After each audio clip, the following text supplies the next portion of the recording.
অনেক দিন বাদে আমি আর দিদি চলে এসেছিলাম আমাদের ফুলমাসির বাড়িতে। আগে প্রত্যেক গরমের ছুটিতে আমি আর দিদি এখানে আসতাম, কিন্তু 1 বছর বিয়ে এবং এই বাড়ির মূল আকর্ষণ বৃষ্টি বাইরে পড়তে চলে যাওয়ার পর আশা অনেক কমে গেছে।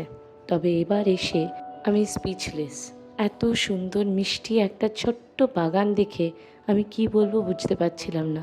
বাইরে বৃষ্টির ওয়েদার, ভেতরে বৌদির হাতে আঁকা পট, তাতে মিষ্টি করে যত্ন সহকারে লাগানো এই গাছগুলো যেন এক একটা গাছ এক একটা কথা বলছে, এক একটা সুন্দর গল্প বলছে। বোগানভেলি আমার বরাবরই একটা পছন্দের গাছ, কিন্তু আনফর্চুনেটলি আমাদের বাড়িতে রোদ এবং জল ঠিকঠাক না পাওয়ায় ফুল দিচ্ছে না। এবার আসি এই রুফটপ গার্ডেনটা নিয়ে। ভীষণ মিষ্টি এই কারণে বললাম, কারণ এখানে ছোট্ট গন্ধরাজ লেবু গাছে প্রচুর গন্ধরাজ লেবু হয়েছে, যেটা দেখে মাসি এবং আমি দুজনেই ভীষণ আপ্লুত।